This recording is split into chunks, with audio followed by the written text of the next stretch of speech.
Hello दोस्तों, welcome back to my channel Anuj's life. कैसे हैं आप सब? आई होप कि आप लोग स्वस्थ होंगे और मस्त होंगे। हम भी यहाँ पर बहुत अच्छे हैं। तो जैसा कि आप लोग जानते हैं कि गुरुवार का व्रत शुरू हो गया है मार्गशीर्ष का। तो आज जो ये वीडियो बन रहा है वो मैंने गुरुवार का व्रत कैसे किया है, मार्गशीर्ष व्रत कैसे किया है, मैंने उस पर ये वीडियो बनाया है। दोस्तों, कहते हैं कि मन में श्रद्धा हो और भक्ति हो तो कैसे भी करके व्रत पूरा होता ही है। माँ लक्ष्मी खुद अपने आप रास्ता दिखाने लगती हैं कि हमें व्रत कैसे करना है। जाने अनजाने, ना चाहते हुए भी अगर माँ की इच्छा हो तो व्रत पूरा हो ही जाता है, पूजा हो ही जाती है। माँ जहाँ जाना चाहती हैं वहाँ वो खुद ब खुद रास्ता बना लेती हैं पहुँचने के लिए। तो दोस्तों, आज की वीडियो में मैं आपको यही बताऊंगी। एक कहानी है माता महालक्ष्मी की, जिसे मैं आप लोगों के साथ शेयर करूंगी। और ये कहानी एक छोटी सी लड़की की है जो एक साहूकार की बेटी थी। और साहूकार की बेटी जो थी वो पूजा पाठ में काफ़ी विश्वास रखती थी। उसे माता महालक्ष्मी की पूजा उसने अनजाने में की, पर कैसे की वो हम इस कहानी में सुनते हैं। दोस्तों, उसके घर के पास एक पीपल का पेड़ था। वो रोज़ पीपल के पेड़ में जाती और जल देती। उसे लगता था कि वो सिर्फ एक पेड़ को पानी दे रही है। ये सोच के वो रोज़ जाती थी और पीपल के पेड़ में रोज़ जल चढ़ाती थी। और इससे जाने अनजाने में उससे रोज़ पीपल के पेड़ में पूजा होती गई। वो तो सिर्फ ये सोच के जाती थी कि मैं जल चढ़ाने जा रही हूँ, लेकिन जाने अनजाने में वो पीपल की पूजा करती रही। एक दिन दोस्तों, उस पीपल के पेड़ से माँ लक्ष्मी प्रकट हुई। और जैसे ही माँ लक्ष्मी प्रकट हुई उसके सामने आई, तो माता महालक्ष्मी ने उस साहूकार की बेटी से कहा कि तू मेरी सहेली बन जा। तब लड़की ने कहा कि मैं अपने पिता से पूछ कर कल आऊँगी कि मैं आपकी सहेली बनूं या नहीं बनूं। तो माता महालक्ष्मी ने कहा कि ठीक है, तू जा, अपने पिता से पूछा कि तू मेरी सहेली बन सकती है या नहीं। लड़की ने आकर घर पे अपने पिता को ये सारी बात बताई। तो पिता ने कहा, अरे वो तो स्वयं माता लक्ष्मी है, तुम उनकी सहेली बन जाओ, इसमें थोड़ा भी देर ना करो। दूसरे दिन फिर वो आई पीपल के पेड़ में जल देने। तो माता लक्ष्मी ने फिर से उससे पूछा कि तुम मेरी सहेली बनोगी? अब तुम मेरी सहेली बन जाओ। तो साहूकार की बेटी ने कहा कि हाँ, मेरे पिताजी ने कहा है कि मैं तुम्हारी सहेली बन सकती हूँ, तो मैं तुम्हारी सहेली बनना चाहूँगी। तो फिर माता लक्ष्मी ने कहा कि अब तो हम दोनों सहेली बन चुके हैं, तो मैं तुम्हें अपने घर खाने का न्योता देती हूँ, तुम मेरे घर खाना खाने आओ। फिर साहूकार की बेटी ने कहा, ठीक है, मैं कल अपने पिता से पूछ कर आऊँगी कि मैं खाने के न्योते पे आ सकती हूँ या नहीं, फिर मैं तुम्हें बताऊँगी। फिर साहूकार की बेटी ने आकर पिता से पूछा कि मेरी सहेली ने मुझे खाने का न्योता दिया है अपने घर पे, मैं उनके यहाँ खाना खाने जा सकती हूँ या नहीं। तो साहूकार ने कहा कि हाँ, तुम जा सकती हो, पर संभल कर जाना, अपना ध्यान रखना। ये कहकर दूसरे दिन साहूकार की बेटी माँ लक्ष्मी के यहाँ खाना खाने के लिए पहुँच गई। जब वो महालक्ष्मी के घर जब वो माता महालक्ष्मी के घर खाना खाने पहुंची साहूकार की बेटी, तो लक्ष्मी माँ ने उसे शॉल, दुशाला, ये सब कुछ ओढ़ने के लिए दिया। रुपए दिए, सोने की चौकी दी, उसे सोने की थाली परोसी जिसमें 36 प्रकार के खाने थे। 36 प्रकार का भोजन था उसमें। जी भर के उसने खाना खाया। और जब वह जाने लगी तो लक्ष्मी जी ने अपना पल्ला पकड़ लिया और कहा कि मैं भी तेरे घर खाना खाने आना चाहती हूँ। तो शाहूकार की बेटी ने कहा, हाँ ठीक है, आ जाना। फिर वो घर जाकर चुपचाप बैठ गई। तब उसके पिता ने पूछा कि बेटी, अपने सहेली के यहाँ खाना खाने गई थी, क्या हुआ? उदास क्यों बैठी है? क्या हुआ वहाँ पर? तो उसने पिताजी से कहा कि पिताजी, लक्ष्मी जी ने इतना कुछ मुझे दिया, इतना खाना खिलाया, इतने तरीके का खाना खिलाया, लेकिन अब वो ये चाहती हैं कि वो मेरे घर भी आकर खाना खाएं। अब आप ही बताइए, मैं ये कैसे पूरा कर सकती हूँ? मैं उनकी तरह सोने की थाल, चौकी, 36 प्रकार के भोजन, ये सब हम कहाँ से लेकर आएंगे? हमारी तो इतनी शक्ति है ही नहीं, अपने घर में तो कुछ भी नहीं है।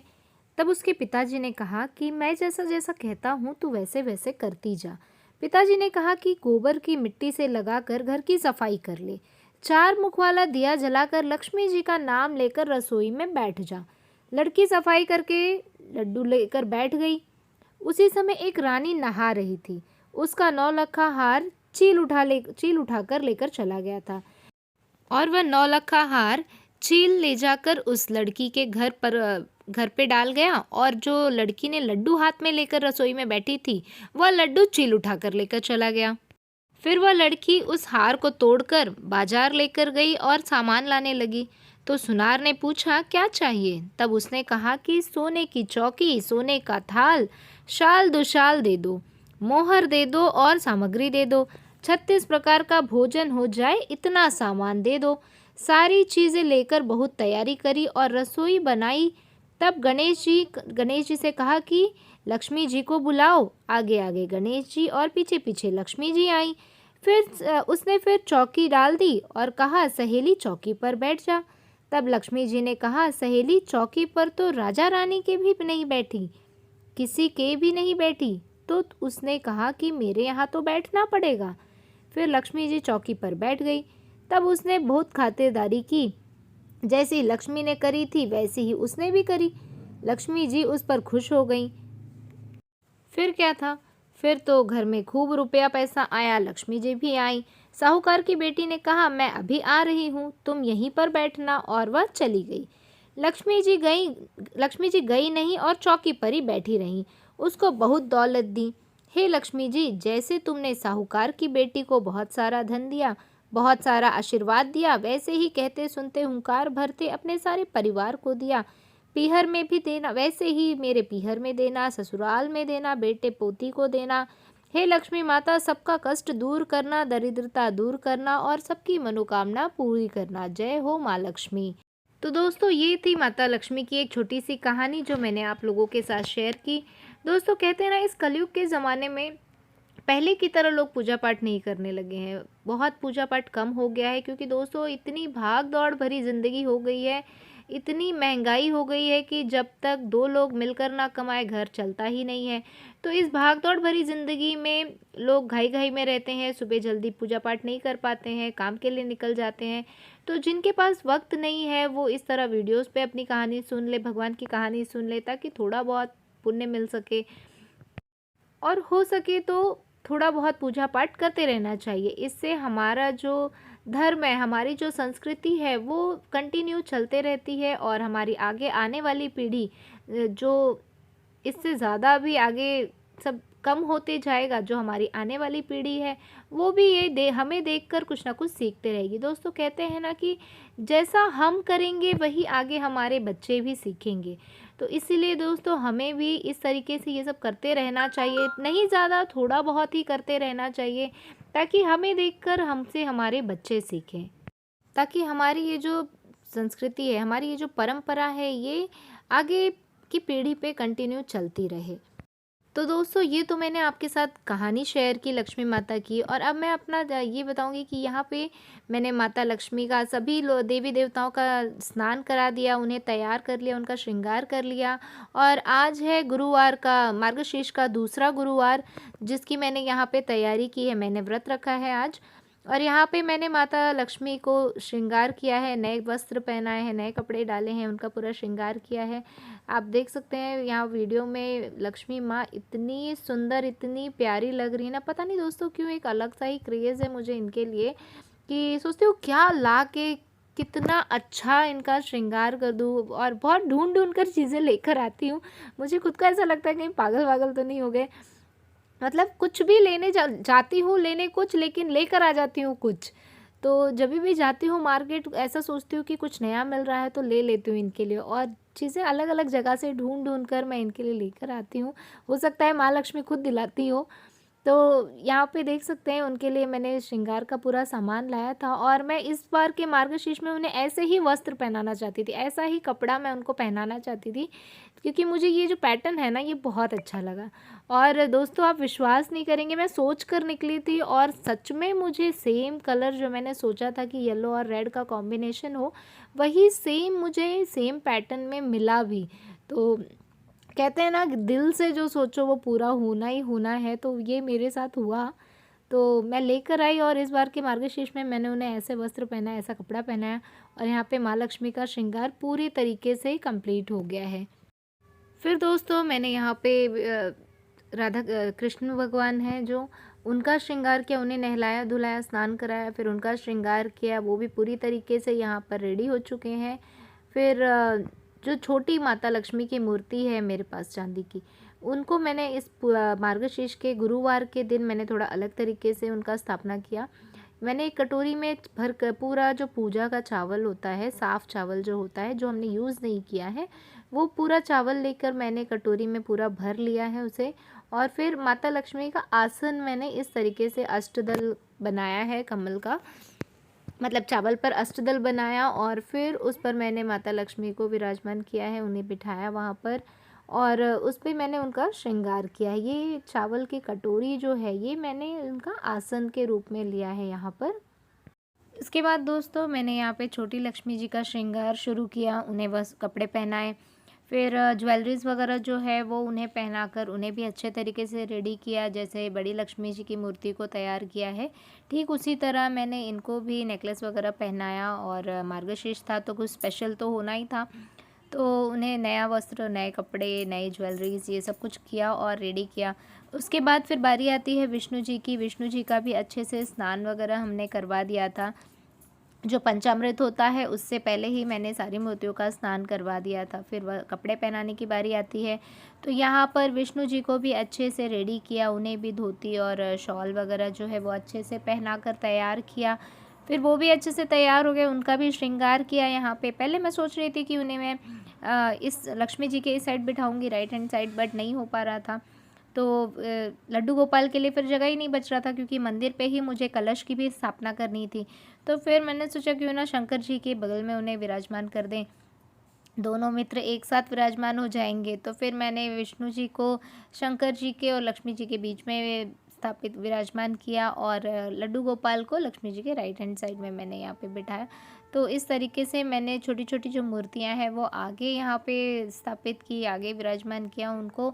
और फिर जो इनका रोज़ का जहाँ पे स्थान था, रोज़ मैं जहाँ ये तीनों मूर्तियाँ रखती थी, वहाँ पे मैंने जगह थोड़ा खाली करके मैंने वहाँ पे मार्गशीर्ष का जो कलश होता है उनकी स्थापना की। क्योंकि उस कलश कैसे ना यहाँ वहाँ रखो तो बच्चा छोटा है घर में, वो कहीं गिरा ना दे, कुछ जूठा ना कर दे, कहीं जूठा हाथ ना लगा दे, ये एक डर सा बना होता है। इसीलिए मैंने सोचा कि ना इसे मंदिर पे ही स्थापित करूँ तो अच्छे से पूरे देवी देवता के साथ उनकी भी पूजा हो जाए और कोई वहाँ टच नहीं करता। बेटा कैसा ना मेरा छोटा है तो वो वहाँ पे मंदिर जल्दी वो टच नहीं करता।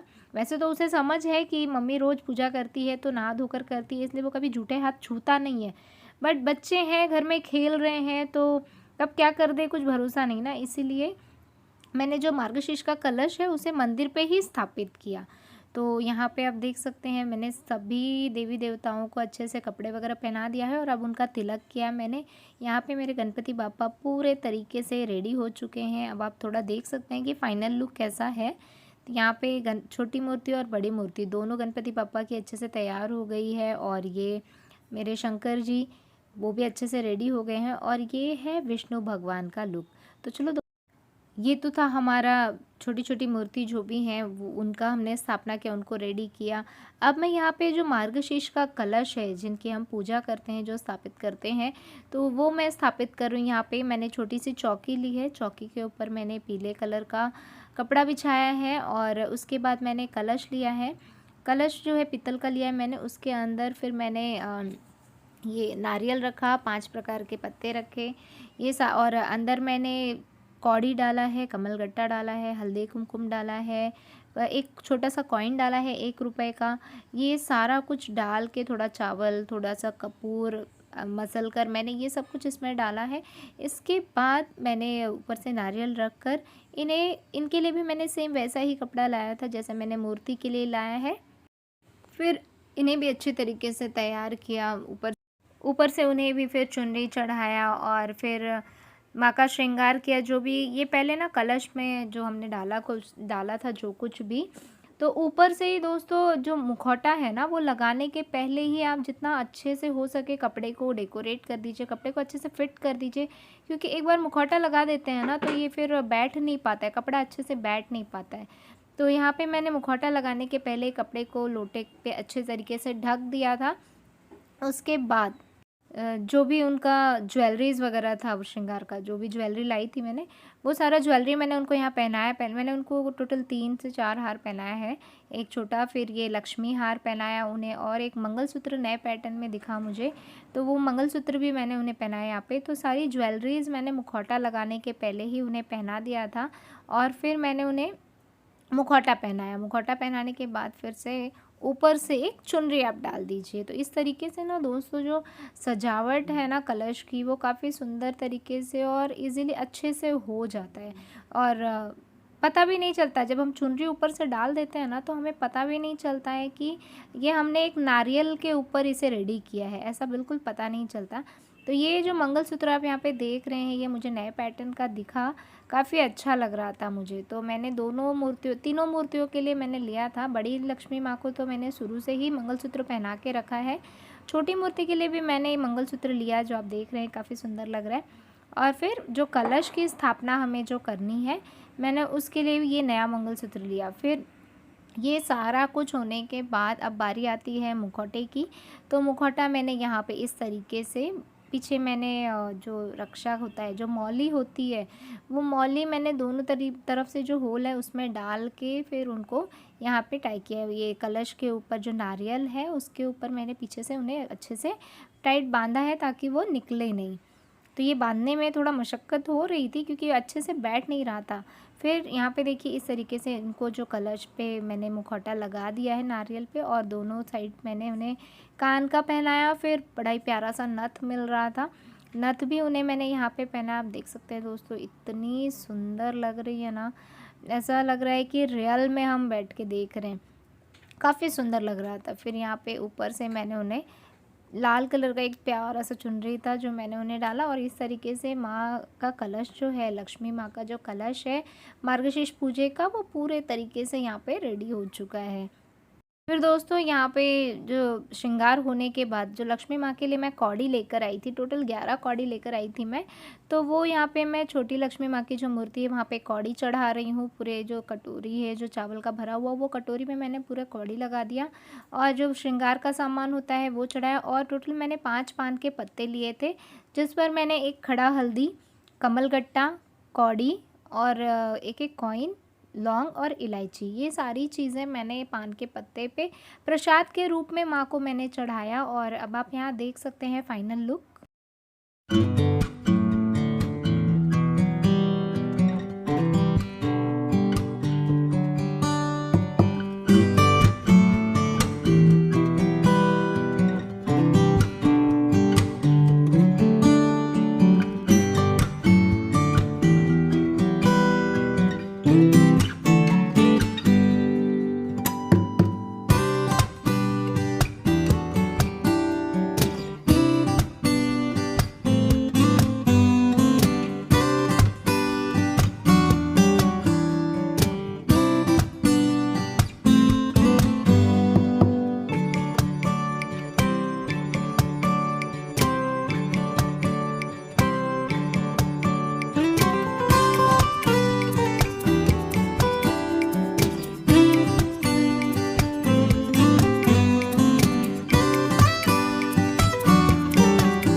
और दोस्तों ये था, बाहर कलश रखा था मैंने माता लक्ष्मी के आगमन के रूप में।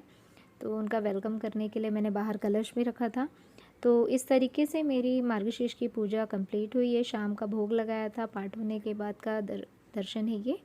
तो दोस्तों कैसा लगा आपको वीडियो कमेंट में ज़रूर बताइए, और अगर आपको वीडियो ज़रा भी अच्छी लगी हो तो प्लीज़ चैनल को लाइक कीजिए, शेयर कीजिए एंड सब्सक्राइब कीजिए। मिलते हैं अगले वीडियो में, तब तक के लिए bye, take care, thank you.